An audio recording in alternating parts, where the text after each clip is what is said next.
a otros colegas les ha pasado algo como esto.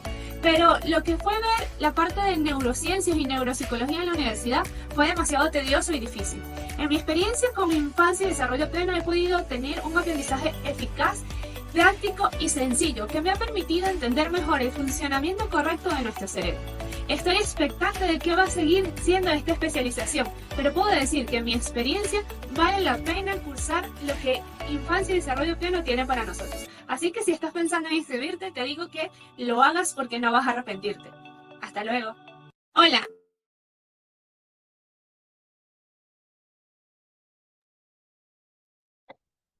Hola a todos y todas, bienvenidos a un nuevo espacio de webinar. Ahorita, en nuestro mes de abril, nos acompaña nuestra querida colaboradora y profesora Reina Ramón como ponente del webinar de hoy, que es Rol integrador del psicólogo en el abordaje de trastornos del neurodesarrollo. Nuestra querida Reina es psicóloga, maestra en neuropsicología y educación y también con un máster en autismo.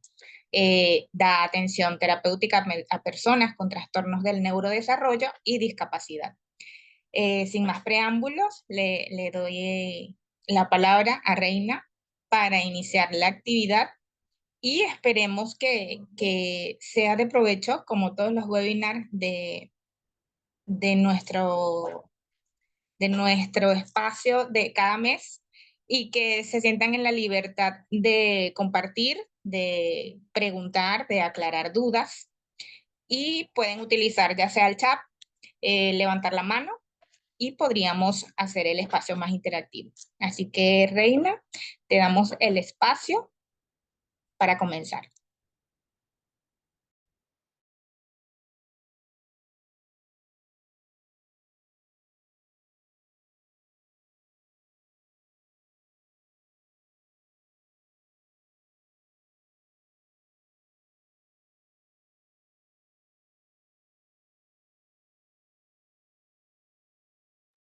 Hola, buenas tardes a todos. Una disculpa por los inconvenientes técnicos. Estaba probando el poder compartir. ¿Me escucho bien ahí, Diayani? Para nada más. Sí, Sí, sí, sí, ok. perfecto. Entonces, bueno, voy a nuevamente a compartir pantalla. Yo no los voy a poder estar viendo, entonces no puedo estar viendo el chat. Entonces, cualquier cosa, bueno, pues estaré al pendiente. Bien, ahí ya se ve, ¿verdad? Sí, sí se ve. Ok, Igual yo estaré al muchas, pendiente del chat y cualquier intervención. perfecto, muchas gracias. Bueno, pues como Diayani nos comentó, el día de hoy vamos a hablar un poquito sobre el rol integrador del psicólogo. Nos vamos a enfocar específicamente en el abordaje de los trastornos del neurodesarrollo. Sin embargo, bueno, este rol no necesariamente abarca únicamente los trastornos del neurodesarrollo, ¿no? Se puede replicar en otros trastornos, en otras condiciones, etcétera. Bueno, lo que vamos a ver hoy es una breve introducción. Vamos a hablar sobre la diferencia entre el trabajo multidisciplinario y el trabajo interdisciplinario, porque aunque son parecidos, pues vamos a diferenciar muy bien en qué se distingue cada uno de ellos. Vamos a hablar ya de lleno sobre el rol del psicólogo. Vamos a revisar un brevísimo caso. Y bueno, por último, vamos a hablar sobre qué es una evaluación neuropsicológica y qué es lo que debemos de evaluar en ella. Y bueno, por último, pues las conclusiones y una reflexión, que esa pues ya será a manera personal. Bien, pues el objetivo es que ustedes puedan comprender la importancia, ¿no?, del trabajo colaborativo para que lo puedan aplicar en su práctica diaria, ¿no? Que lo puedan incorporar y sobre todo, lo que más me interesa del día de hoy es que ustedes puedan hacer un autoanálisis sobre cómo están llevando a cabo esta práctica, ¿no? Desde donde se encuentren. No importa si son padres o madres de familia, si son docentes, si son directivos, si son psicólogos, si son médicos. Justo lo que vamos a ver el día de hoy es que todos, ¿no? Son pieza fundamental para un buen abordaje en los trastornos del neurodesarrollo. Entonces, bueno, antes de iniciar, tenemos por ahí, como para romper el hielo un poquito, una pregunta que nos gustaría que nos pudieran responder. Dayani, ¿ustedes la comparten o...? Sí, sí, es una pregunta introductoria para saber un poquito quién nos acompaña. Pueden colocar su nombre.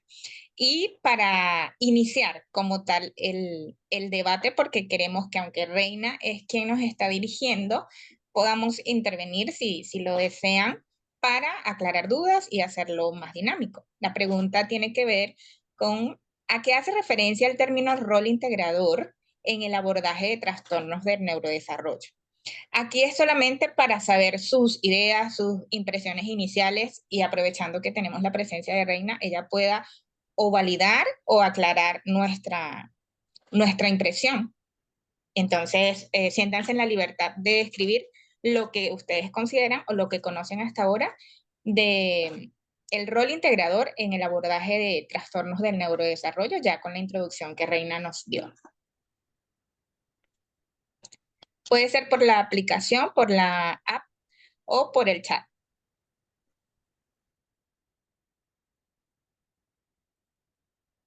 ¿A qué les suena, no? ¿Qué creen que es? ¿A qué se refiere, no? No hay respuestas buenas o malas, ¿no? Simplemente es qué es lo que ustedes consideran que es y justo el objetivo es a lo largo de la ponencia, bueno, ir aclarando o detallando, ¿no? Ciertos aspectos para que ustedes lo tengan pues como muy claro, ¿no? Por ahí alguien ya puso que no tiene idea, no pasa nada tampoco, porque justo para eso estamos aquí, ¿no? Como para aclarar y también pues cualquier duda que pueda ir pues esclareciéndose, ¿no? Okay. ¿Alguien más quiere poner su respuesta en el chat? Pienso que podría compartir el enlace en el chat y mientras se va desarrollando el webinar, puede la gente seguir participando y si quieren más adelante podemos volver a abrir para ver qué es lo que han dejado como comentarios. ¿Qué opinan? Ok, Sí, perfecto. perfecto. Bien, Así muy bien. continuamos. Entonces, bueno, regreso a compartir pantalla. Ahí me aparece en negro, a ver si... Ok, no, sí se ve. Bien, entonces, bueno, ya hablamos sobre el objetivo. Brevemente, no, la sesión de hoy no es abordar los trastornos del neurodesarrollo como tal, sin embargo, de manera introductoria, nada más recordar, ¿no? ¿Qué son, en qué consisten? Recordemos que son trastornos, de acuerdo al DSM-5, que es el Manual Diagnóstico y Estadístico de los Trastornos Mentales, son trastornos que aparecen en el periodo de desarrollo, ¿no? Y de ahí su nombre en edades muy tempranas, ¿no? A menudo empiezan a aparecer los síntomas, incluso antes de ingresar a la escuela, y se caracterizan por déficits en el desarrollo que producen limitantes tanto en áreas personales, sociales, académicas o laborales, cuando la persona pues ya es más grande, ¿no? El manual diagnóstico, el DSM-5, hace una separación de 7 trastornos del neurodesarrollo, donde tenemos discapacidad intelectual, trastorno de la comunicación. En este trastorno vamos a tener como subtipos, ¿no? Que es el trastorno del lenguaje, el trastorno fonológico, el de la fluidez o tartamudez, el de la comunicación social y el trastorno no especificado. Tenemos el trastorno del espectro autista, que comúnmente sus siglas son TEA, el trastorno por déficit de atención con hiperactividad, el trastorno específico del aprendizaje. Aquí hay que tener cuidado porque el trastorno específico del aprendizaje, también sus siglas, en ocasiones las podemos encontrar como TEA. Sin embargo, el aprendizaje y el autismo no tienen, son muy distintos los trastornos, ¿no? Entonces, nada más tener cuidado ahí de no confundir. Y bueno, en el aprendizaje vamos a tener 3 subtipos, que es con dificultad en la lectura, con dificultad en la escritura y con dificultad en las matemáticas. Coloquialmente se conoce como dislexia, disgrafía y discalculia. Vamos a tener los trastornos motores también dentro de los trastornos del neurodesarrollo, donde está el trastorno de la coordinación, el trastorno de los movimientos estereotipados y los tics. Y bueno, por último, tenemos el trastorno del neurodesarrollo no especificado. Recordemos que el DSM-5, cuando hay un conjunto de síntomas, pero no cumple como todo, pues sí, no cumple como todas las especificaciones para tener un diagnóstico muy específico, se diagnostica como no especificado, ¿no? Y bueno, pues vamos a reforzar esta parte de que los trastornos del neurodesarrollo requieren un enfoque integral, ¿no? Es lo que vamos a estar platicando a lo largo de esta sesión. Una sola persona no es la encargada de dar el abordaje, ¿no? A la persona, a su tratamiento. Vamos a ver también a lo largo de la sesión que el psicólogo es una pieza clave para el diagnóstico y para un tratamiento efectivo.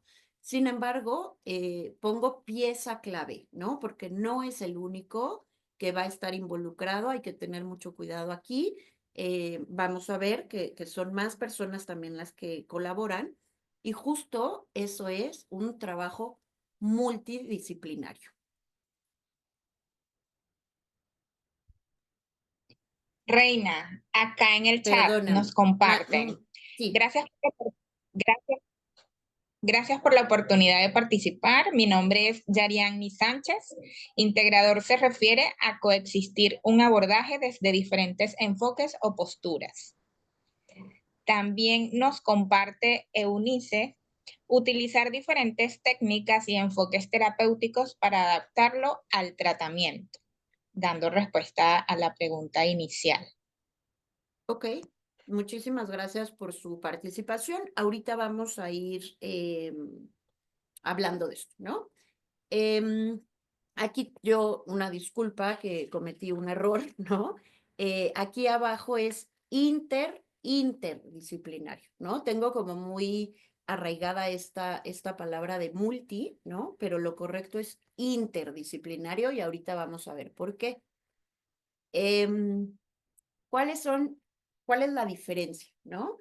El trabajo multidisciplinario nos habla de que son varias disciplinas que ven una situación, pero de forma aislada, de forma paralela, ¿sí? Es decir, cada persona o cada disciplina o cada especialista trabaja de manera independiente.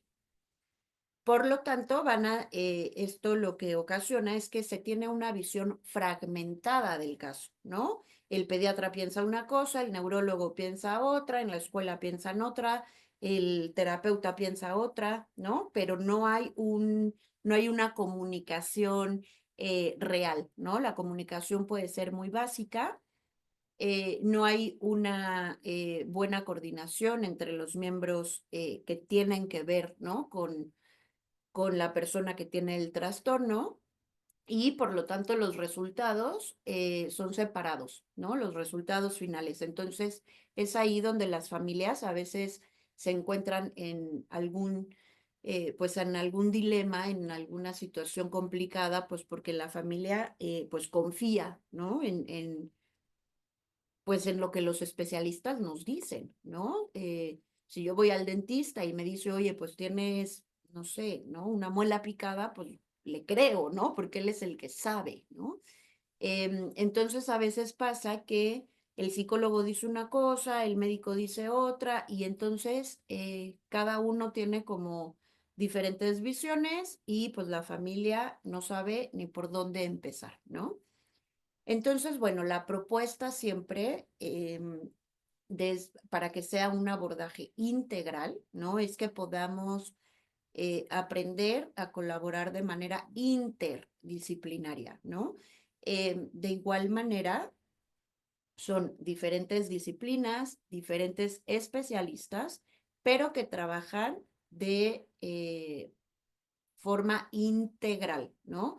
Están en constante comunicación uno del otro, la escuela con la familia, la escuela con el terapeuta con el médico con el pediatra, ¿sí? El pediatra con el neuro. Entonces, todos, ¿no? Estamos en y para, ¿no? Abordar de manera integral el trastorno, ¿no? Entonces vamos a tener una visión compartida, una visión integral, donde vamos a poder aportar desde nuestra área, desde nuestra trinchera, ¿no? Como se dice acá en México, de acuerdo a lo que sabemos, a lo que conocemos, y así en conjunto, teniendo una alta cooperación y coordinación, en equipo vamos a tener un único resultado y sobre todo consensuado, ¿no? Donde yo hablo con el neurólogo, con el neuropediatra y aporto lo que yo observo en mi evaluación, ¿no? Él aporta lo que él ve en la suya, ¿no? Y entonces se puede llegar a un diagnóstico único,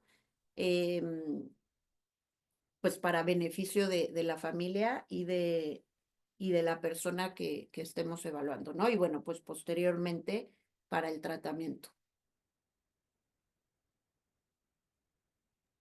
A Reina, manera de sí, hablando de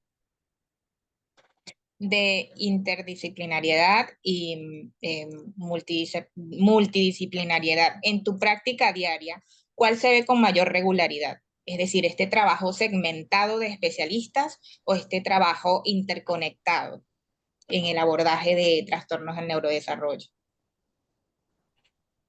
pues es muy buena pregunta. Fíjate que no, yo no, o sea, no la había como aterrizado como tal. Yo trabajo en un colegio regular, ¿no? En el área de secundaria, em, atendiendo justo, estoy en el área de psicología, ¿no? De la escuela, pero únicamente veo alumnos de secundaria y afortunadamente, al menos donde estoy, sí se da un trabajo interdisciplinario, ¿no? Porque justo yo me encargo, ¿no? De estar como muy en contacto con los especialistas externos. Ahorita vamos a ver como las funciones del psicólogo, del psicólogo escolar.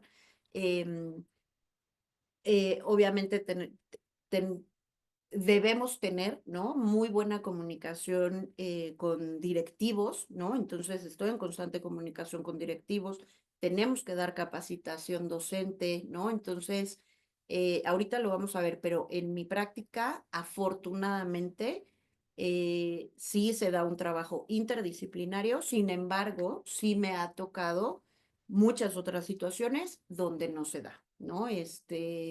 Donde, bueno, ni siquiera existe un departamento de psicopedagogía en el colegio, ¿no? Entonces, desde ahí, ¿no? Se va complicando porque no hay, o sea, si yo quiero, yo que tenga un paciente externo, ¿no? No donde trabajo, sino por las tardes, y necesita comunicarme con el colegio para justo empezar a crear esta interdisciplinariedad, a veces es muy complicado porque ni siquiera existe la figura dentro del colegio para poder hacerlo, ¿no? Entonces me tengo que entrevistar con el directivo o con el titular de grupo, que pues un profesor, ¿no? Y estudió para ser docente, ¿no? Entonces es complicado, ¿no? Pero creo que poco a poco esto se ha ido ampliando, ¿no?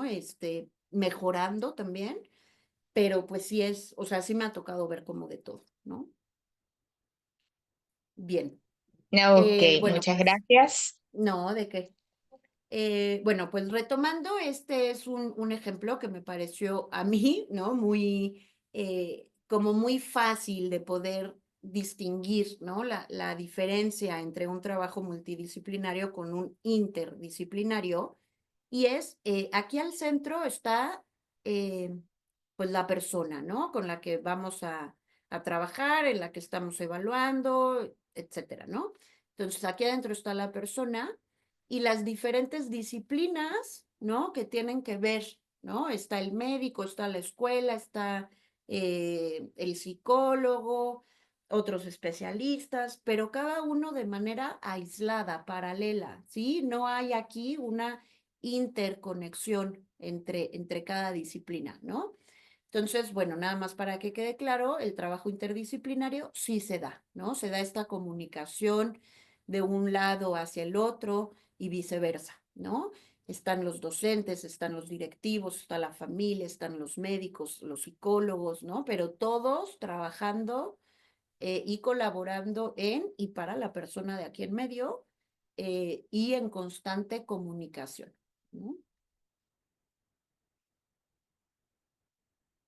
Muy bien, ya mencioné, ¿no? Un poquito quiénes son los colaboradores. En primer lugar, pues tenemos la familia de el niño, me estoy refiriendo a niño, pero puede ser adolescente, puede ser adulto, ¿no? Quiénes son los que, con los que vive el niño, ¿no? Dentro de la familia está la familia nuclear, ¿no? Los padres, los hermanos sí los hay, pero a veces también dentro de casa viven otras personas, ¿no? Entonces también es importante incluir a aquellas personas, ¿no? A veces viven los abuelos, a veces un tío, a veces un primo por algún motivo, ¿no? Entonces, bueno, la familia, ay, perdónenme que ya me pasé. Tenemos a la familia, tenemos la escuela, ¿no? En la escuela no solamente tenemos que involucrar al profesor, ¿no? O a los docentes. Por ejemplo, acá en México, a nivel secundaria y preparatoria, no sé, en otros países seguramente es igual, pero a partir de secundaria o en algunos colegios de sexto de primaria, em, el, cada asignatura tiene un profesor distinto, ¿no? A diferencia de primaria que tenemos la maestra o el maestro de español, el de otra lengua y tal vez, no sé, el de educación física o el de computación, ¿no? Pero una sola figura ve la gran mayoría del día a los alumnos y a partir de secundaria y preparatoria esto ya no es así, ¿no? Entonces aquí no podemos involucrar a un profesor, ¿no? Porque el alumno tiene 12 asignaturas, tiene 12 profesores diferentes y 12 estilos también de dar una clase de personalidad, ¿no? Entonces, tenemos que involucrar a todos los docentes del alumno, tenemos que involucrar a coordinadores y directivos también, ¿no? Darles también capacitación a ellos. Esto se llama psicoeducación, ¿no? De repente me van a escuchar que voy a mencionar mucho esta palabra, pero es muy importante que se nos quede muy grabada, ¿no? La psicoeducación. Hay que psicoeducar a la familia, hay que psicoeducar a la escuela, em, y lo vamos a ir a los alumnos, ¿no? También.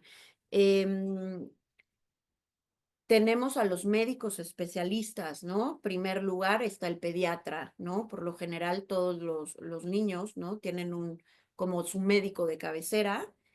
Sin embargo, bueno, ya cuando se detecta alguna situación, el indicado para referirnos cuando se habla de trastornos del neurodesarrollo pues es al neurólogo infantil, ¿no? O el neuropediatra. Es doble especialidad en neurología y subespecialidad en pediatría o viceversa, ¿no?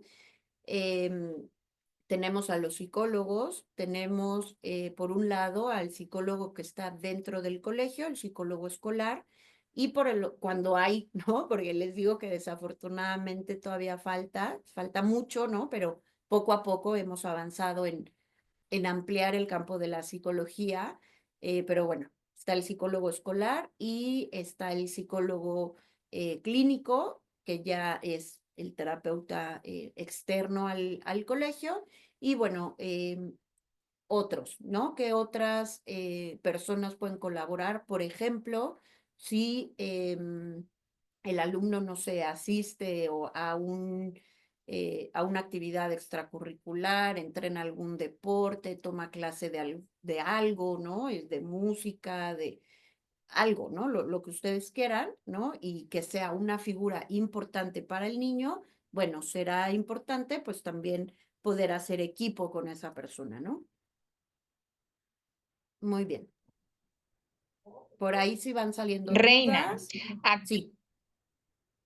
sí, acá justamente Rivka menciona que comentas que es importante educar a los directivos, que por qué lo mencionas. Porque por lo general, bueno, muchas veces los directivos no son psicólogos, ¿no? Pues, pueden ser pedagogos, pueden ser normalistas, incluso los normalistas acá en México son personas que estudian para ser profesores, ¿no? No son pedagogos tampoco, o sea, es como yo me quiero especializar en ser maestra de matemáticas a nivel secundaria y entonces estudio en la normal superior, ¿no? Eh, entonces, es importante capacitar a todo el personal, ¿no? Administrativos, directivos, porque no siempre los directivos tienen el conocimiento, ¿no? Y no tendrían por qué, vamos, no es como su especialidad, obviamente lo van adquiriendo a través del tiempo, ¿no? Pero también es muy importante no solo capacitar, ¿no? Sino em, los directivos entran pues también en un papel muy importante, ¿no? Al final es como lo más alto, ¿no? En el organigrama y, por ejemplo, yo que estoy en colegio, tampoco, o sea, hay cosas que yo no puedo decidir por mí misma sin consultar o sin tener la autorización de mi directivo, ¿no? Entonces, es muy importante también que podamos capacitar, sensibilizar a los directivos, ¿no? Como para que estemos como en la misma línea y a partir de ahí, pues hacer equipo, ¿no? En pro de nuestros estudiantes. Bien. ¿Continúa entonces? ¿Sí quedó claro? Sí, sí, gracias, Reina. No, ¿de qué? Muy bien. Vamos a hablar sobre algunas barreras en el trabajo interdisciplinario. No todo es mil sobre hojuelas, ¿no? Siempre hay cosas que podemos trabajar, que podemos mejorar. Y bueno, aquí les voy a poner un caso como un ejemplo, ¿no? Un ejemplo muy práctico y qué es lo que se sugiere, ¿no? Para poder abordar. Seguramente ustedes pueden encontrar más barreras, si se les ocurren algunas otras, pues adelante, las podemos compartir también para tener más información. Les pongo como unas muy, muy básicas y principales, ¿no? Primero, ojo con el uso del lenguaje técnico, ¿no? Esto pasa mucho y se da mucho entre médicos y psicólogos. Donde el lenguaje es tan técnico que la familia no sabe nada. El profesor dice, eh, no te entiendo, yo solo quiero saber por qué no se queda quieto, ¿no? O sea, a mí no me hables de terminología clínica y demás, ¿no? Entonces, por ejemplo, el neurólogo, ¿no? Le dice inmadurez cortical, el psicólogo habla de funciones ejecutivas, pero el docente solo quiere saber por qué no pone atención, ¿no? Entonces, mucho cuidado en el uso del lenguaje, siempre hay que aterrizar el lenguaje para que todos estemos como en la misma línea, que no se queden dudas, ¿no? Claro que habrá términos que sí tengamos que justo psicoeducar, ¿no? Entonces, que queden muy claros y para eso, bueno, podemos tener un glosario, ir haciendo como un glosario en conjunto, ¿no? Junto con la familia, con los profesores, usar o fichas, ¿no? Por ejemplo, estas como fichas informativas y bueno, pues la capacitación, ¿no? Em, Otra barrera que podemos encontrar en el interdisciplinario es la falta de comprensión del rol del otro, ¿no? Por ejemplo, que los padres dicen, no, yo me quedo con lo que dicen los especialistas externos y no, o sea, y tu escuela pasas a segundo término, no me interesa lo que digas, ¿no?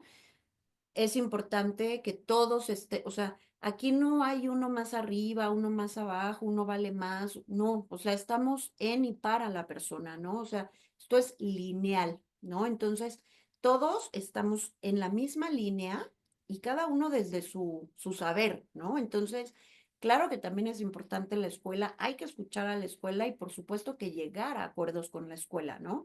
Es muy importante esta parte porque el niño pasa al menos 8 horas diarias, ¿no? O sea, literal sí es su segunda casa, ¿no? Entonces, siempre, siempre tener buenos términos con el colegio y llegar a acuerdos, ¿no? No siempre vamos a poder hacer lo que el colegio nos pide y no siempre el colegio puede acceder a lo que nosotros quisiéramos, pero tenemos que llegar a una mediación, ¿ok? No se puede esto, ¿qué otra alternativa tengo, no? Y bueno, pues también hacerle ver a la familia que todos los involucrados son importantes, ¿no? Em, prioridades distintas, esto también ocurre, ¿no? Porque, por ejemplo, a veces la escuela dice, ya que entre a terapia, ¿no? O sea, ya me urge que entre a terapia. El neurólogo dice, no, necesito aplicar estos estudios. El psicólogo dice, yo necesito empezar a trabajar con la familia, ¿no? Y entonces, los papás, pues no saben ni por dónde, ¿no? Entonces, comunicación, ¿sí? Comunicación entre el equipo para establecer una hoja de ruta, ¿no? De qué es, o sea, el plan de acción, ¿no? Prioridad, ¿qué es lo que se necesita primero? Ok, los estudios, ¿no? Que menciona el neuro, a partir de, a ver, escuela, no hay manera que inicie terapia ahorita, no, necesitamos más datos por esto y esto, pero todo en conjunto. Barreras institucionales, que era lo que ya les platiqué un poquito antes, ¿no? A veces las escuelas pues no permiten ciertos protocolos, ciertas cosas. Por ejemplo, hay escuelas donde no permiten una observación externa de un psicólogo, ¿no? De un terapeuta. A veces a los psicólogos externos nos ayuda a ir a observar de manera real, ¿no? La interacción del niño en el grupo, ¿no? Ver la dinámica, no nada más que nos la platiquen, sino ir a poder observar. Perdón. Y a veces hay escuelas que no lo permiten, ¿no? Entonces, bueno, hay que crear acuerdos, ¿no? Y trabajar en conjunto nuevamente, ¿no? Otra barrera puede ser liderazgo difuso o ausente, ¿no? Donde, ok, se tienen todos los colaboradores, pero nadie, o sea, nos vamos hacia un trabajo multidisciplinario, ¿no? Donde no hay esta buena comunicación, donde nadie como que toma el mando y dice, a ver, vamos a poner orden y vamos a coordinarnos, ¿no? Entonces, sí es importante que alguien sea como esta figura que va coordinando al resto de los colaboradores. A veces no es necesario una figura física como tal, ¿no? Por ejemplo, puede servir tener reuniones periódicas con los miembros de los colaboradores, ¿no? Escuela, médicos, psicólogos, y a partir de ahí tomar decisiones. También funcionan muy bien las plataformas compartidas, ¿no? Donde tal cual se tiene, digo, cada quien a su gusto y como mejor le funcione, pero bueno, esta plataforma digital donde yo ya sé que tal día, ¿no? Tenemos el horario o sea, un mismo horario, ¿no? Vamos a ponerle Jorge, ¿no? Que es el caso que vamos a ver. Tenemos el horario de Jorge, entonces el neurólogo anota ahí que tal día él va a hacer tales estudios, el psicólogo ahí mismo anota que tal día va a entrevistar a la familia, la escuela ahí mismo puede anotar, o el terapeuta externo, perdón, va a anotar que tal día tiene cita con la escuela, ¿no? Y bueno, para que todos estemos como en comunicación. Lo ideal, pues, son las reuniones, ¿sí? Es pues sí, para mí es la sugerencia que mejor funciona. una reunión periódica, no es me reúno cada semana, o sea, es imposible incluso, ¿no? Eh, pero bueno, de acuerdo a la necesidad de cada niño, ¿no? Bien, ¿dudas hasta aquí? ¿Comentarios? A mí me Sí, gustaría, Reina, por acá Sí, en el chat, eh, Aleja desde Facebook escribe, en primaria también hay diferentes profesores en Colombia. ok. No solamente ya a otro nivel, sino desde primaria. Eso complejiza más. Ujú. Ujú, ujú. Reina, Sí, y Bien, no. pues, Sí, y no, tiene sus ventajas y sus desventajas, ¿no? Cuando hay sí ha habido casos, ¿no? Donde por alguna situación, ¿no? Que pueden ser 5,000 factores distintos, ¿no? Cada caso es diferente, ¿no? Pero que hay una, como una ruptura en la relación entre el alumno y el profesor, ¿no?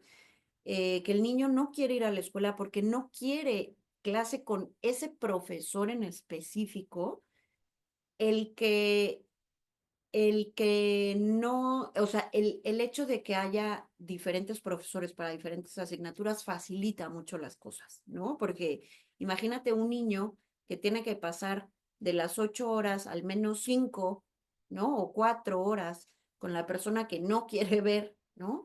Y que es complicado por el momento un cambio de grupo o mucho más un cambio de colegio, etcétera. El hecho de que nada más conviva 50 minutos y cambio de clase, 50 minutos y cambio de clase, ¿no? Y entra otra persona, y entra otra persona, que es como se da acá en México en secundaria y preparatoria, también viene bien, ¿no? Entonces, pues yo no tengo mayor experiencia de qué tan conveniente sea que tan chiquitos estén cambiando como de profesor, en tantas materias, desconozco porque acá en México no se da, ¿no? Pero bueno, eso es una ventaja que podemos ver, ¿no? A veces eso les viene muy bien. Sí lo he visto yo en secundaria, cuando pasan a primaria o secundaria y dejan de tener a la misma persona tanto tiempo, ¿no? Como que los adolescentes les viene bien el cambio, ¿no? Creo que por ahí había otro bien. comentario o era el mismo. Ujú. Rivka, ¿ibas a comentar algo? sí, primero, en primer lugar, Reina, excelente tema, excelente participación. En lo personal me estás aportando un montón. Y me gustaría Qué bueno. preguntarte, en tu opinión, ¿quién debiera ser esa persona que tenga el liderazgo sobre este equipo de trabajo interdisciplinario? Fíjate que no importa quién sea, creo que eso lo definirá el propio equipo, ¿no? O sea, porque hay veces donde quien quiere liderear es el médico. Hay otras donde el médico dice, no, que lo haga el psicólogo, ¿no? Y el psicólogo, sí, yo quiero, ¿no? Creo que no importa quién sea, lo importante es que haya alguien que lo lleve a cabo, ¿no? No es, porque no es nada más que, oiga, necesitamos reunión, ¿no? ¿Cuándo nos vemos? Como dar ese primer paso, ¿no? Entonces, a veces lo hace el médico, a veces lo hace el psicólogo, pero por lo general es alguno de ellos dos, ¿no? El psicólogo externo, el externo, no el del colegio, ¿no?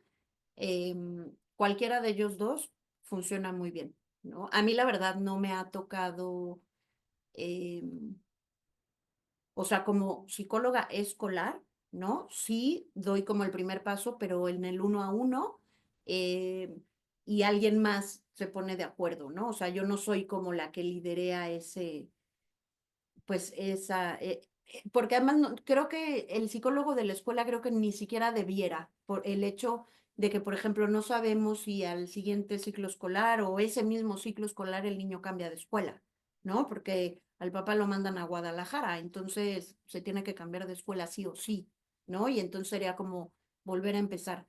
Creo que sí, el médico o el psicólogo externo creo que funcionaría muy bien. Y ahora Yo sí, lo cualquiera de pregunto, ellos dos.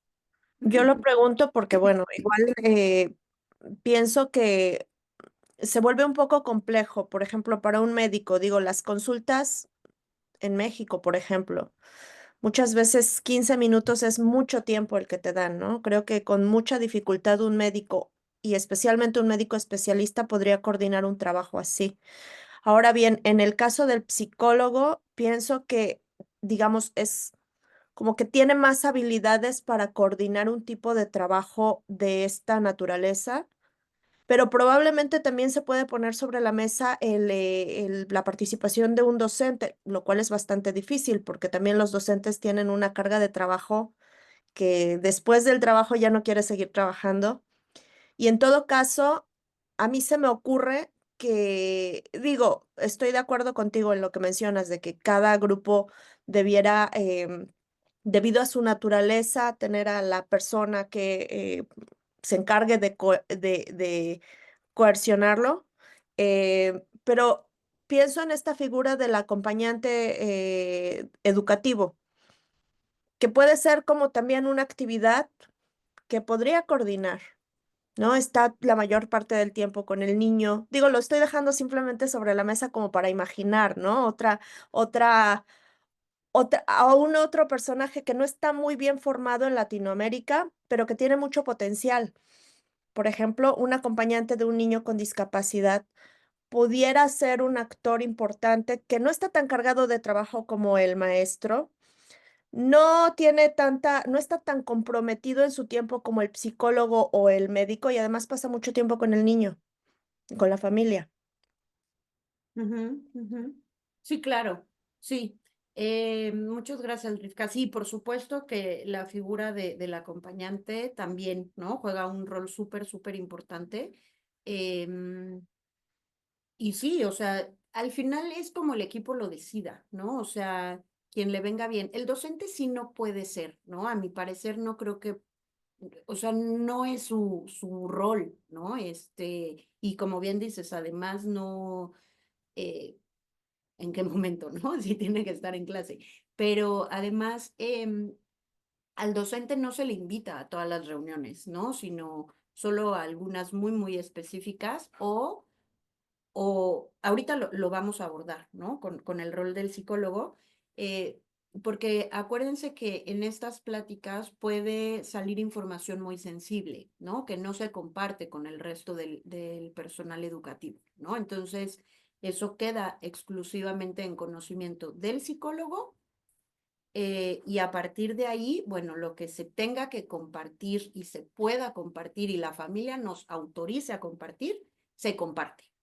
¿No? Entonces, más bien el psicólogo ahí es como este puente entre los especialistas externos y los docentes, ¿no? O el resto de personal escolar, ¿no? Yo sí tengo casos donde, pues, los docentes no están enterados de muchas cosas, ¿no? Porque no nos autorizan a compartirlas, ¿no? Entonces, no, y tampoco impacta en que lo sepan, ¿no? Entonces sale sobrando, ¿no? Que lo sepan, entonces tampoco es como que al docente, al menos así yo lo hago, ¿no? No se les invita a estas como reuniones, ¿no?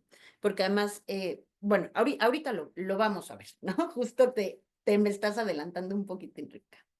Pero bueno, hasta aquí las barreras, por ejemplo, Rivka, algo que comentaba, ¿no? El tiempo de los médicos, que 15 minutos y tal. Otra barrera importante, ¿no? Pues la cuestión económica, claro que puede ser una barrera en el trabajo interdisciplinario, porque justo ahorita con lo que Rivka comentó, por supuesto, ¿no? Cuando la familia acude a un servicio de salud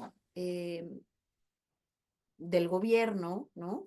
O gratuito, pues ya no se da, ¿no? Este trabajo, o sea, nosotros no tenemos acceso a hablar con el médico, ¿no? Entonces, por ejemplo, ahí, pues más bien la familia nos comunica, ¿no? Como todo lo que el médico dijo, pero no, sí hay una barrera ahí, ¿no? Que tenemos que ir fortaleciendo, ¿no? Muy bien, pues vamos a continuar porque ya tenemos el tiempo encima. Ahora sí, ¿no? Vamos a hablar un poquito de los roles, tanto del psicólogo escolar como del psicólogo clínico. El psicólogo escolar, ya hablamos un poquito, ¿no? de esto, pero bueno, dentro de los colegios el rol es preventivo, ¿no? Organiza pláticas, supervisa, ¿no? Observa mucho a los estudiantes, es un rol educativo de intervención directa, ¿no? Con el estudiante, con la familia, ¿no? Con los docentes. Identifica dificultades tanto de aprendizaje, emocionales, conductuales. Canaliza, eso es muy importante, ¿no? Una vez que identifica, canaliza con los especialistas externos. Em, el psicólogo escolar no da terapia, ¿no? Está para su función es más preventiva y de canalización, ¿no? Y de seguimiento, ¿no? Pero a través de los especialistas externos, ¿no? Brinda orientación a las familias, a la escuela, a los docentes, incluso a los propios alumnos, ¿no? Apoya a la inclusión de estudiantes con necesidades educativas especiales o de contextos diversos. Está al pendiente, por ejemplo, de los planes curriculares, de las adecuaciones curriculares que los alumnos requieren, si es que las requieren, ¿no? ¿Qué tipo de adecuaciones tengo que hacer? Y bueno, pues actúa justo, ¿no? Lo que comentaba hace rato, entre un puente entre el alumno, la escuela, la familia y los especialistas externos, ¿no? La escuela, pues entran docentes y administrativos y pues como lo dice este punto de abajo, ¿no? Aquí se ve que su trabajo también es interdisciplinario, ¿no? Y por el otro lado tenemos el psicólogo clínico, que bueno, es el que va a aplicar esta serie de baterías para pues hacer un análisis, ¿no? Explorar el funcionamiento cerebral a través de diferentes pruebas neuropsicológicas y psicológicas. Va a aplicar técnicas psicológicas para tratar diferentes problemáticas, va a brindar herramientas y estrategias, tanto a la familia, a la persona, ¿no? Y en este caso también a la escuela, ¿no? Brinda sugerencias. Yo cuando estoy en el colegio sí estoy muy en contacto con los psicólogos externos, ¿no? Ellos nos suelen dar ciertas sugerencias y hacemos como este consenso, ¿no? De que sí, que no, que observo yo, que observan los docentes, etcétera. Nuevamente, pues también es mucha psicoeducación, realiza planes de intervención y elabora informes clínicos, evalúa y acompaña al desarrollo emocional, social y cognitivo a lo largo del tiempo o el tiempo que lo requiera. Y bueno, pues nuevamente comunicación constante con otros especialistas, con la familia y la escuela. Nuevamente, pues esto es el trabajo interdisciplinario, ¿no? Si yo como psicólogo externo no estoy en contacto con nadie más, pues difícilmente mi práctica va a ser adecuada, ¿no? Porque solamente tengo mi visión, pero no tengo la visión de la escuela donde mi paciente pasa 8 horas, ¿no? No tengo la visión del neurólogo y solo me quedo con lo que la familia me dice. Mi labor se va a quedar corta, ¿no? Entonces, pues siempre el trabajo interdisciplinario. Y bueno, brevemente les voy a platicar. Sí.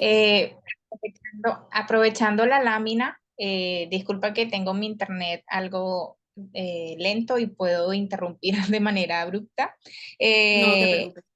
Juan Carlos nos comenta en el chat o nos pregunta, pero ¿dónde comienza el diagnóstico? ¿Desde lo cognitivo, emociones o conducta? Ok. Ahorita vamos a hablar de la evaluación. Es una evaluación integral, ¿sí? Se tienen que evaluar todas las esferas de la persona, justo para ver dónde estamos, ¿no? Y dónde está la persona, porque también evaluando todas las esferas vamos descartando algunas otras, ¿sí?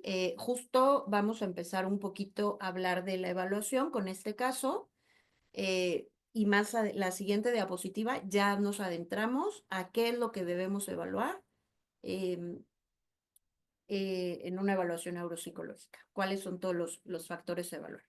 Bien, brevemente, ¿no? Tenemos un adolescente de 13 años que se llama Jorge, entra a segundo de secundaria, viene de otro colegio, entonces es de nuevo ingreso, y a él lo diagnosticaron con trastorno de déficit de atención desde los 8 años de edad.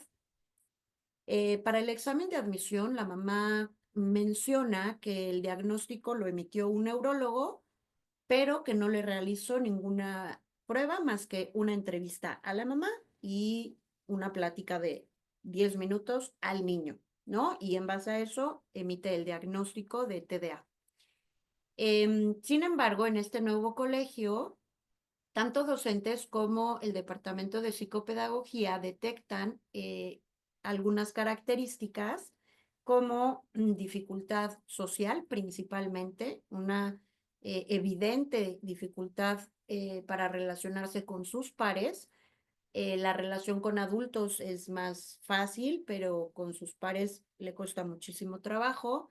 Dificultad para entender bromas y expresiones faciales, falta de este filtro social, ¿no? Lo digo como lo pienso, sin importar si al otro le lastima, le duele, si es un comentario imprudente, yo lo digo como lo pienso. También se observa movimiento repetitivo de los dedos de las manos, un constante movimiento, ansiedad elevada y una evidente dificultad en la escritura. Si tú fueras el psicólogo escolar, ¿qué harías en esta situación? Ya sabemos que tiene el diagnóstico de TDA, pero pues estamos observando estas otras características que nos toca como psicólogos escolares. ¿Quién quiere compartir? Si quieren, damos un minutito para que lo reflexionen. ¿Qué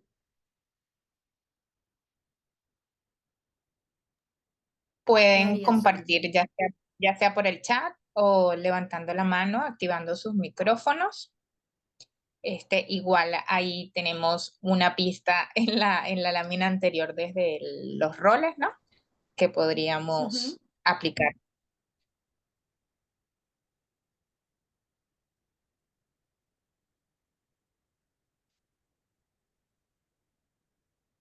Bueno, ya que es un aprendizaje colaborativo, yo podría decir mientras alguna otra persona se anima, que Ujú. la primera función sería identificar estas dificultades, ¿no? Que se presentan en el contexto escolar y, o sea, de manera aislada, brindar estas observaciones al contexto familiar y canalizar luego con los especialistas que puedan intervenir, ¿no? Totalmente. Justo así, ¿sí? Lo que yo haría sería primero, ¿no? Porque ya se acercaron docentes con el psicólogo, ¿no? A decirle, oye, detecté esto en Jorge, ¿no? Sí, fíjate que yo también lo vi, ¿no? Y ya se acercó el de matemáticas y por ahí ya me lo comentó la maestra de formación cívica, ¿no? Como me llamó la atención esta característica, o fíjate que en clase dijo este comentario, etcétera, ¿no? Em, Justo eso es lo que toca, ¿no? No es fácil tampoco para el psicólogo pedirles una valoración o una revaloración a los padres de familia, ¿no? Es complicado porque hay papás que, pues que se resisten, ¿no? A que hay algo, ¿no? Pues sí, todavía están como en esta cuestión un poco de negación, ¿no?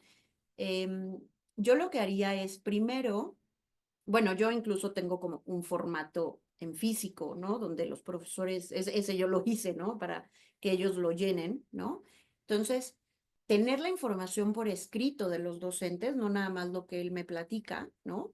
De manera breve, ¿no? Pero observé esto, ¿no? Como contar con la mayor información posible para que cuando se presenten los padres de familia poder decir, observamos todo esto, ¿no? Y no es solo, híjole, yo lo vi, también el de matemáticas, ¿no? Como poder sensibilizar a los papás para que, que comprendan, ¿no? La importancia de una revaloración, ¿no? Porque posiblemente, pues el diagnóstico no sea el adecuado, posiblemente, ¿no? Yo como psicólogo escolar no le voy a decir al papá, híjole, yo creo que tiene autismo. Yo creo que no vamos a hablar de diagnósticos con los padres de familia. Para eso está la canalización. Ya afuera lo evaluarán, ¿sí? Pero nuestro deber es canalizar. Ahora, este es un caso real, ¿sí? A mí me pasó. Bien, El Reina, alumno, hablando sí, disculpa, que es un caso real, aquí Juan Carlos nos comenta en el chat trastornos de déficit de atención, pero no refieren distracción, inquietud y ya va en secundaria. exactamente, ¿no? O sea, más bien, pues no veíamos, ¿no? No veíamos que concordara el diagnóstico con las conductas de Jorge, ¿no? No se llama Jorge, obviamente. Entonces, mi deber, ¿no? Mi ética me indica que tengo que notificar a la familia, ¿sí? Entonces, eso fue lo que hice, ¿no? Pero bueno, tuve como más información de los profesores para poder explicarles a la familia qué estábamos observando. Y bueno, pues la familia afortunadamente sí lo revaloró y demás. Y bueno, ya, ¿no? El alumno va en otro año escolar, ¿no? Y ya está en una terapia adecuada y porque además tuvo terapia de TDA, ¿no? O sea, sí estuvo atendido, claro que el papá confía, ¿no? O sea, a mí me dicen que tiene TDA, yo no voy a saber como padre de familia si tiene o no tiene, el, el otro me lo está diciendo, en el otro confío, ¿no? Entonces, estuvo atendido y demás, ¿no? Pero efectivamente, pues no contaba con el diagnóstico, ¿no? Adecuado. Y sí, ¿no? Lo llevaron a revaloración y bueno, pues toca, ¿no? Informar a la familia, pero no podemos hablar de diagnósticos, ¿no? Hay que tener cuidado con eso, sí de dificultades, sí de puede ser, ¿no? Cabe la posibilidad, ¿no? Pero nunca dar por sentado algo porque en la escuela nosotros no vamos a hacer un diagnóstico. Para yo poder decir, ¿no? Una impresión diagnóstica, requiero hacer una serie de pruebas completas, entonces, y el psicólogo escolar no es su rol. Eso es para el clínico, ¿no? Entonces, cuidado ahí. Bien. Bien, te podría decir que dar aproximaciones de lo que podría estar pasando. Exacto, ¿no? Sí hay casos que para nosotros son evidentes y también uno va teniendo un poco más de pericia, ¿no? Entonces a veces no necesito una batería completa para saber que mi alumno va a salir con dislexia, ¿no? O sea, yo ya lo sé, pero no se lo voy a decir al padre, ¿sí? O sea, observamos una dificultad, es importante la valoración, ¿no? Y además puede ser que yo esté equivocada, ¿no? Y entonces, ya con la valoración, bueno, voy a corroborar si estaba equivocada yo o no, pero yo no se lo voy a decir al padre de familia, ¿sí? Porque es información muy delicada, muy sensible y no podemos emitir un diagnóstico. Bueno, ha pasado, afortunadamente no en mi colegio, pero sí he escuchado de casos. Una vez hace un tiempo vi en Facebook de esos como de un grupo de profesores. em, y decía que un profesor le dijo a la mamá que su hijo, o sea, el profesor, ni siquiera el psicólogo de la escuela, ¿no? Que su hijo tenía, no recuerdo si dislexia, me parece que sí, dislexia, ¿no? Emitió al profesor el diagnóstico sin conocimiento, y puede ser que esté correcto el diagnóstico, pero no podemos hablar de diagnóstico sin una aplicación de pruebas, ¿no? Y a eso vamos justo ahorita ya para terminar, ¿no? Una evaluación tiene que ser integral. Vamos a determinar factores cognitivos, emocionales, sociales y de comportamiento, y una evaluación tiene que ser multifactorial, es decir, vamos a incluir todos los factores personales y sociales relacionados con lo que se está evaluando, ¿no? Todos los factores del evaluado, tanto sus factores personales, con qué herramientas cuenta él, la persona, y sociales, los externos, ¿no? La familia, los amigos, la escuela. Vamos a utilizar el multimétodo, es decir, utilizar diferentes métodos y técnicas de recogida de la información, ¿no? Vamos a tener métodos cuantitativos, métodos cualitativos, métodos narrativos, la entrevista, la observación directa, la entrega de cuestionarios a la escuela, ¿sí? Mientras más información recoja, pues mi evaluación va a estar más completa. Y multifuente, recoger los datos de distintas fuentes, ¿no? De la familia, de la escuela, de otros especialistas, del acompañante terapéutico, si es que lo lleva, o el acompañante escolar, ¿no? Y esto justo nos lleva nuevamente como a este trabajo interdisciplinario, ¿no? Estar en contacto, en comunicación con los demás. Y bueno, ¿qué es lo que Bien. vamos a evaluar? ¿Sí? ¿Mencionaron algo? Eh, sí, sí, justamente creo que Juan Carlos se refiere acá al caso que dice, claro, hacer evaluación, pero con estos síntomas, ¿qué nos dice para ir al psicólogo, al neurólogo? Los maestros regularmente dicen a los padres, medíquenlo. Qué triste. Es muy delicado, ¿sí? Es muy delicado que un docente hable de medicación, ¿no? Porque no es su rol. Em, pues no hay que hacer caso a esos comentarios, ¿no? Falta mucha psicoeducación. Em, ¿Qué es lo que se debe de hacer? Acudir a una valoración como la que estoy mencionando, ¿no? Justo con un especialista externo, con un neuropsicólogo, y donde te va a evaluar todas las esferas, ¿no? Cómo está en la parte emocional, cómo está en la parte social, en la parte académica, en la cognitiva, y en base a eso se van tomando decisiones, ¿no? ¿Qué es lo primero que se sugiere? Una canalización con el neuropediatra si es niño o adolescente, ¿no? Lo primerito, ¿sí? Ahora, acuérdense que los únicos que pueden medicar y mandar tratamiento farmacológico son los médicos especialistas, ni siquiera los psicólogos, ni siquiera el psicólogo clínico. Yo no puedo mandar medicamento, ¿sí? Es muy delicado, o sea, nunca lo haría, ¿no? Em, entonces, cuidado con esos comentarios, hay que notificar, a mi parecer, ¿no? A los directivos o al coordinador académico ante este tipo de comentarios, eh, para que estén enterados, ¿no? Si yo, por ejemplo, escucho que algún compañero de trabajo hiciera ese comentario, digo, yo desde mi rol, ¿no? Sí podría hablar con él, ¿no? Pero de todas formas notificaría para que haya como el antecedente, ¿no? No se trata de medicar por medicar. Y claro que el neurólogo te va a decir si requiere el medicamento, porque tampoco estamos peleando, o sea, el medicamento está para algo, ¿no? Pero no todas las personas requieren medicamento.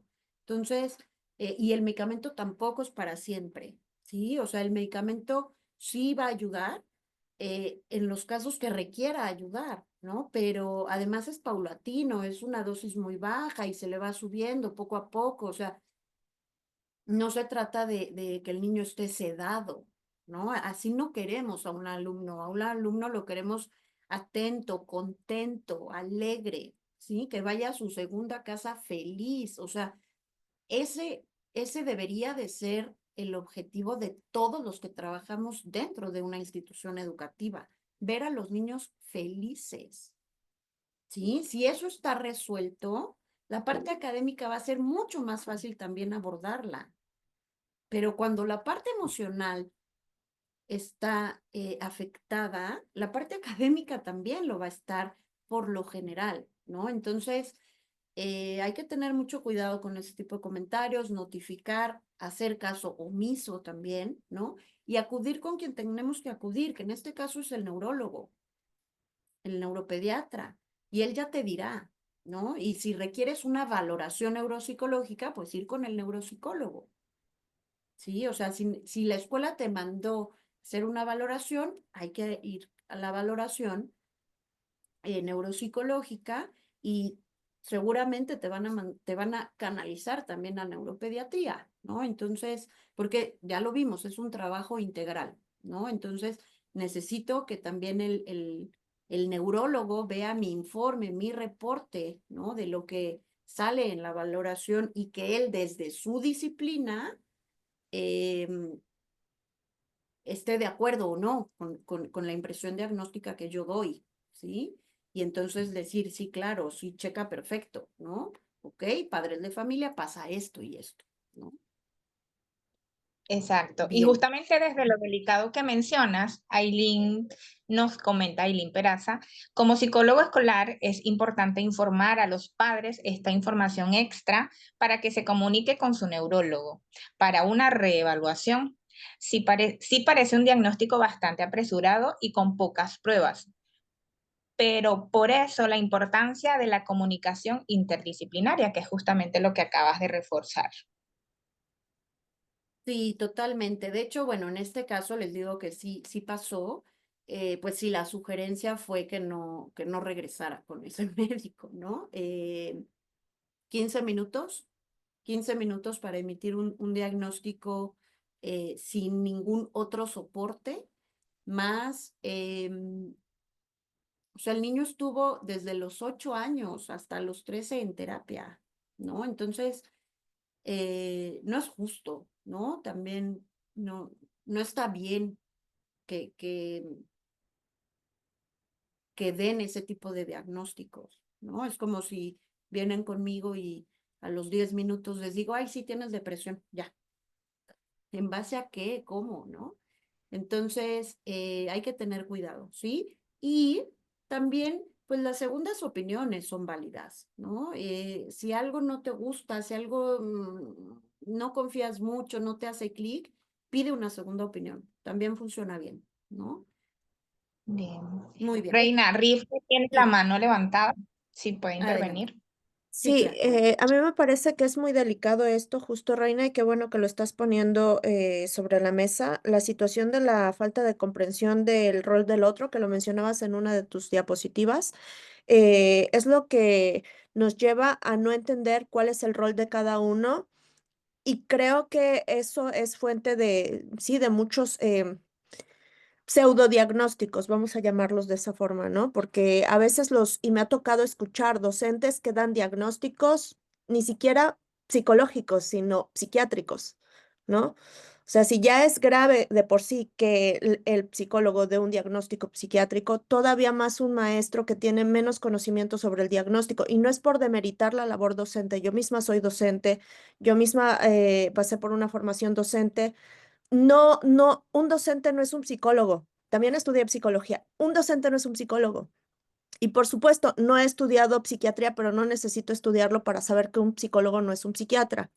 Entonces, Claro. creo que esa situación de la comprensión del rol del otro es muy importante y la revisión entre pares. O sea, si lo requerimos para dar validez a un artículo científico, cuánto más cuando se está trabajando con una persona, ¿no? El hecho de que entre nosotros nos chequemos, como en este caso que tú tuviste, de que el médico dio un diagnóstico, pero tú estás viendo algo diferente. Entonces, también por eso es importante tener este lenguaje en común para poder revisar el trabajo del otro. Aquí la situación es que todos se pueden equivocar. O sea, todos somos humanos, todos nos podemos equivocar. Puede ser que sin mala intención, simplemente por falta de pericia o yo qué sé, por cualquier otra cosa, pero todos nos podemos equivocar y en ese sentido es importante todos tener conocimiento tanto como se pueda del rol de cada uno y del rol de los otros. Y pienso en esta situación del diagnóstico diferencial. O sea, y me ha tocado escuchar gente, en alguna ocasión me tocó escuchar a muchachas recién egresadas de la carrera de docencia que ya, porque estudiaron educación especial, se sentían con la autoridad para poder dar diagnósticos. Y la situación es que no, el diagnóstico diferencial puedo yo estar pensando que el niño tiene autismo, pero en realidad es un problema neurológico. Entonces, creo que esas situaciones ya, digo, no creo que esté sobrado el decir que es delicado. La cuestión del diagnóstico, justo como lo dices, Reina, y me parece muy, muy sensato que lo pones sobre la mesa, tiene que ser un trabajo en conjunto. Eh, bueno, ese es mi comentario. Muchas gracias, Vivka. Sí, sí es delicado y la persona, ¿no? Que nos compartió que hay profesores o docentes que solo quieren que los alumnos estén medicados, em, pues yo pensaría, habrá que ver si esos profesores tienen vocación de ser profesores, ¿no? Creo que convendría que se replantearan a qué se quieren dedicar el resto de su vida, porque no creo que ser docente sea lo ideal, ¿no? Necesitamos profesores también con mentalidad abierta, dispuestos em, a tener de todo tipo de alumnos, de todo tipo de personalidades, abiertos a la neurodivergencia. Somos neurodivergencia, ¿no? Entonces, pues sí, es complicado, pero bueno, creo que con el paso del tiempo, poco a poco, ¿no? Lo mencioné al inicio, esto se va ampliando. Yo recuerdo cuando yo iba en secundaria y en preparatoria, no existía un departamento de psicopedagogía, no había ningún psicólogo o psicóloga a quien yo pudiera recurrir en caso de alguna situación dentro del colegio, no lo había, y ningún colegio yo creo que lo tenía, o eran los menos, ¿no? Ahora cada vez es más, ¿no? Y vamos haciendo notar esta pieza fundamental, esta pieza clave dentro de la institución educativa, ¿no? Em, si yo tenía un problema de adolescente, pues iba con la maestra que más confianza le tenía, pero pues tampoco era como que resolviera mucho, ¿no? Ni supiera tampoco como cómo abordarlo, ¿no? Em, no se hable, bueno, más allá de detección de alguna otra situación, ¿no? Entonces, pues bueno, poco a poco esto va, pues va en mejora, ¿no? Pero nos falta muchísimo. Bueno, pues para terminar, la evaluación neuropsicológica, les comentaba, ¿no? Que es esta evaluación integral donde vamos a evaluar aspectos emocionales, también conductuales, no hay que dejarlos de lado, ¿no? Súper importante la parte emocional y conductual porque a veces se puede confundir un trastorno, incluso del neurodesarrollo, por una situación emocional, ¿no? Entonces, eh, muchas veces, por ejemplo, ¿no? Se puede, y la evaluación neuropsicológica, pues te va a hacer este descarte, ¿no? De el diagnóstico diferencial de lo que platicaba Aldrivka de hacia dónde va, ¿no? Si es un tema meramente emocional o si sí hay una cuestión cognitiva. Por ejemplo, el déficit de atención es común que se confunda con un aspecto de conducta, ¿sí? El típico niño, pues no quiere estar sentado, que no sigue instrucciones, que interrumpe constantemente clase o que presenta conductas disruptivas. En ocasiones suele confundirse con síntomas del trastorno, perdón, de TDA. Em, Sin embargo, el chavo puede estar pasando por una situación emocional complicada, ¿sí? Se murió el padre, se murió la madre, los padres están divorciando, un cambio de colegio de manera inesperada. No lo sabemos, ¿sí? Necesitamos ahondar, por eso no podemos quedarnos solo en la parte cognitiva y académica, sino indagar mucho también en la parte emocional, social, familiar, ¿no? En el contexto de la persona para poder ir descartando, ¿no? Entonces, bueno, vamos a ver estos aspectos emocionales. Vamos a aplicar instrumentos también a terceros, estos cuestionarios, las entrevistas con la escuela, la evaluación cognitiva, las funciones ejecutivas, ¿no? Todo lo que tiene que ver con memoria, toma de decisiones, atención, planeación. Vamos a evaluar lenguaje, motricidad y percepción. Vamos a evaluar habilidades académicas. Recordemos que estas se refieren a lectura, escritura y aritmética. Y bueno, pues la entrevista clínica inicial, que también es muy, muy importante, ¿no? Aquí hay unas imágenes. No vamos a hablar ya de esto. Esto no es el tema, ¿no? Pero bueno, son algunas de las pruebas, ¿no?, que utilizamos al momento de realizar alguna evaluación neuropsicológica. Hay muchas otras, ¿no? Pero, por ejemplo, cada una, ¿no? Por ejemplo, esta del CAT es emocional, ¿no? Sí, es emocional. Esta es de lenguaje. Esta es de lectura, escritura y aritmética. Esta es de atención. Esta es de funciones ejecutivas. Esta es de atención y memoria. Esta es de funciones ejecutivas también, ¿no? Entonces, cada prueba también evalúa diferentes cosas, ¿no? Por eso no podemos evaluar con una pruebita y ya, porque ¿con qué lo comprobamos? ¿Con qué lo corroboramos? Y la parte emocional, ¿dónde queda? ¿No? Entonces, hay que ir adaptando las pruebas, ¿no? Aplicando las pruebas de acuerdo también a lo que queremos evaluar. Muy bien, bueno, pues para terminar, como conclusión, el trabajo interdisciplinario es igual a un trabajo centrado en y para la persona, y nos va a promover diagnósticos y soluciones más integrales y precisas, ideales para contextos complejos como el diagnóstico de trastornos del neurodesarrollo, ¿no? Entonces, pues mientras más información, pues mejor. Y también nuestra práctica va a ser pues mucho más completa, ¿no? Y al final para eso estamos también, ¿no? Y bueno, como reflexión les dejo 2 preguntitas. Esas ya es a manera personal. No les pido que las respondan en el chat si no lo quieren así. Nada más es para que se lo lleven a casa, ¿no? En tu práctica colaboras de manera interdisciplinaria, y si es así, ¿cuáles son las barreras que puedes identificar y que puedas mejorar o eliminar para un trabajo interdisciplinario óptimo? Pues muy bien. Por mi parte sería todo. No sé si queda alguna duda, algún comentario. Bueno, acá en el chat había un comentario de que desafortunadamente la ética profesional se pierde en algunos profesionistas, hablando todavía del tema del caso que se planteó.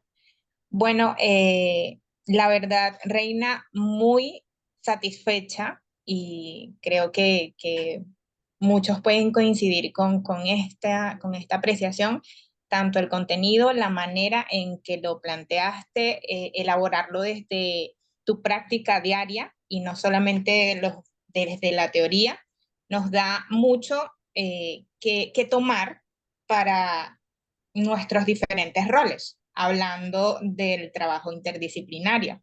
Y también da mucho a reflexionar de cómo puede cambiar el abordaje en diferentes países también, porque no solamente es desde la visión que tengo como profesional, sino las oportunidades del contexto social en sí. Porque hablando desde el territorio venezolano, el difícil acceso a incluso un solo especialista limita tener este abordaje interdisciplinario, y no es desde la defensa o la predisposición, sino que no están los medios para hacerlo, al menos de manera simultánea, como se espera o como debería ser el ideal.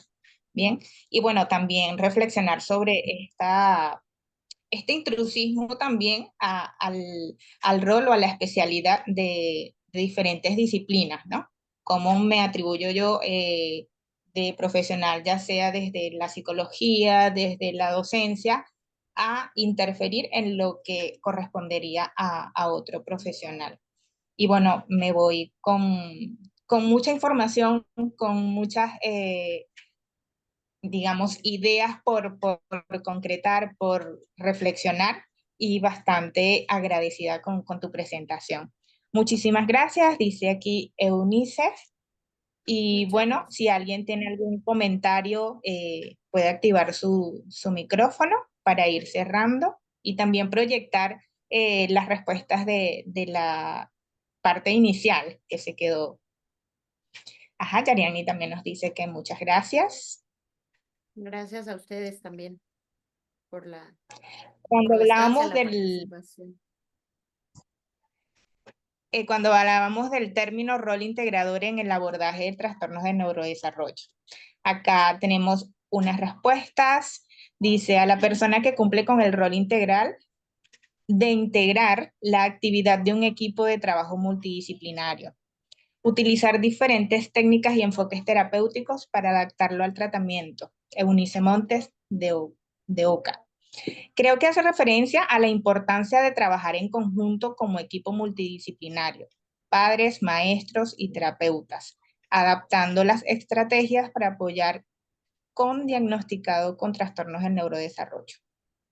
A la persona que está en contacto con todos los miembros del equipo de trabajo que trabajan con un mismo fin. También integrador se refiere a coexistir un abordaje desde diferentes enfoques o posturas. Yariani Sánchez, y dice que también es el rol del psicólogo y tiene el sentido de la ponencia como tal, ¿no? Bueno, si quieres cerrar con algo, Reina, Pues algún no, mensaje. ya por mi parte ya sería todo. Nada más, bueno, comentar hablar, responder más bien sobre este comentario de la falta de ética, pues sí, ¿no? Sí pasa. Em, Como sugerencia, pues siempre, pues también nosotros llevar un acompañamiento, ¿no? Terapéutico, como nunca perder el foco, ¿no? De por qué estamos donde estamos. Y para no perderlo, necesitamos de alguien más también, ¿no? En ocasiones. Entonces, pues bueno, nada más como sugerencia. Y pues nada, muy contenta. Muchas gracias, Nos Infancia y Desarrollo complace, Pleno. me complace mucho tener. Ok, muy bonito trabajo, Reina. Gracias por ser parte del equipo de IDP, un comentario de Rivka. Y bueno, con esto cerramos. Vamos a dejar proyectado un video de promoción de todas las actividades gratuitas que tenemos desde IDP para este mes de mayo. Y bueno, agradecidos también con todos los que pudieron conectarse hoy con este maravilloso webinar. Muchísimas gracias, Muchas Rivka. gracias. Puedes compartir. Saludos. Adelante, Eileen. Hola, muy buenas tardes. Muchas gracias, Reina, por todo. Estuvo muy bien abordado el tema. Les habla Eileen, soy colaboradora de IDP. Espero que hayan disfrutado y aprendido del webinar sobre el rol integrador del psicólogo con nuestra ponente psicóloga Reina Ramón, perdón. Si desean obtener su constancia de participación, pueden solicitarla llenando el formulario que les voy a estar dejando en el chat.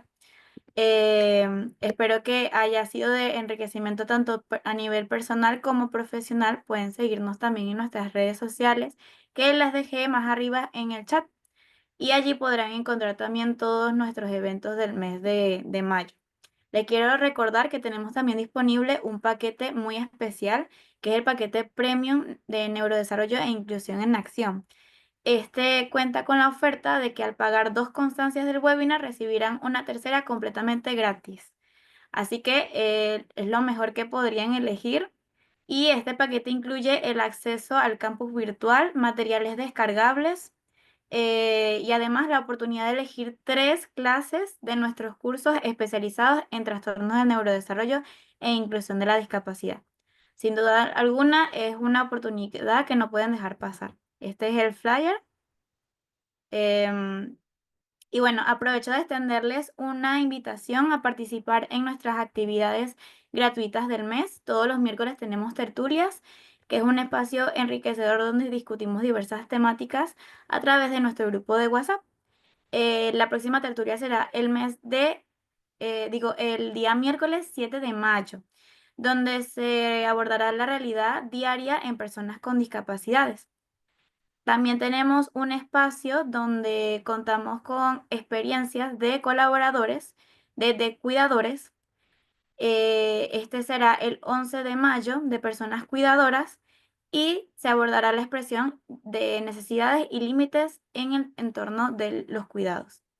Asimismo, les informamos que nuestro próximo webinar es el domingo 25 de mayo, donde hablaremos sobre la psicofarmacología en el marco escolar con el psicólogo Hipólito Juárez.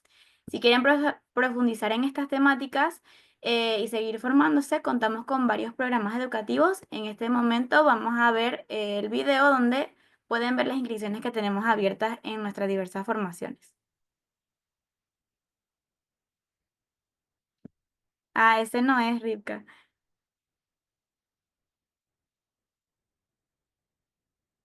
Ya. Su técnico marca Temu. Muy bien. Lo podemos dejar en las redes sociales si es que les interesa, en el grupo de Sí. WhatsApp, en el Facebook y también en el YouTube podemos dejar el enlace para quien quiera participar en esta serie de de hecho se trata de un curso y este curso tiene 2 talleres que justamente tratan de revisar cómo se ve la psicofarmacología aplicada a casos clínicos. Esto es psicofarmacología dentro del marco escolar. Sabemos que los niños no tienen muchas herramientas para describir cómo se sienten cuando están siendo medicados y por ese motivo nosotros como adultos es necesario que contemos con el conocimiento para poder dar un buen seguimiento y justo como lo mencionaba el día de hoy Reina, el poder estar en comunicación con la familia, informar qué es lo que está pasando con el niño o adolescente para que la familia pueda hacer lo propio y poder comunicarlo al médico. Esta es básicamente la intención. Los cursos y estos talleres también están avalados por el Colegio de Psicólogos del Estado de Lara. Entonces, si quieren más informes, pues bueno, nos pueden contactar por nuestras redes sociales o por correo electrónico. Muchas gracias, Aileen. Gracias a ustedes. Y gracias a todos por estar acá hoy. Nos vemos en el próximo webinar del mes de mayo. Hasta luego. Hasta Hasta luego, luego. gracias.